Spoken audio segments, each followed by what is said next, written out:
দেখুন এই হিন্দুদের কর্মকাণ্ড। এদের কর্মকাণ্ড দেখলে আপনারাও হাসবেন।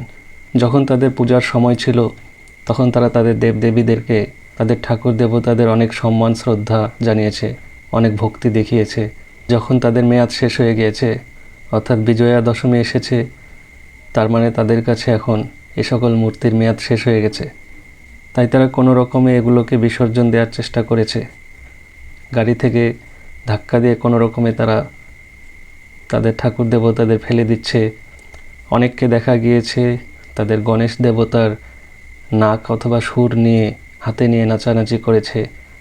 অনেকে তাদের এ সকল দেবতাদের বুকের উপরে দাঁড়িয়ে, কেউ মুখের উপর দাঁড়িয়ে নাচানাচি করছে। আবার একজন তো তাদের দেবীর ঠোঁটে চুমু খাচ্ছিল, অর্থাৎ লিপ কিস করতেছিল। তো যা হোক, এ সকল দেখার পর একটা জিনিস বোঝা গেল যে এই সকল হিন্দুরা নিজেরাই তাদের দেবদেবী, তাদের ঠাকুর দেবতাদের সম্মান করতে জানে না। তারা নিজেরাই তাদের ধর্ম সম্পর্কে হয়তো ঠিকমতো জানে না। আর যদি পৃথিবীতে হিন্দুদের ভগবানদের, দেবদেবীদের কেউ অসম্মান করে থাকে, তাহলে সবথেকে বেশি করে তারা নিজেরাই।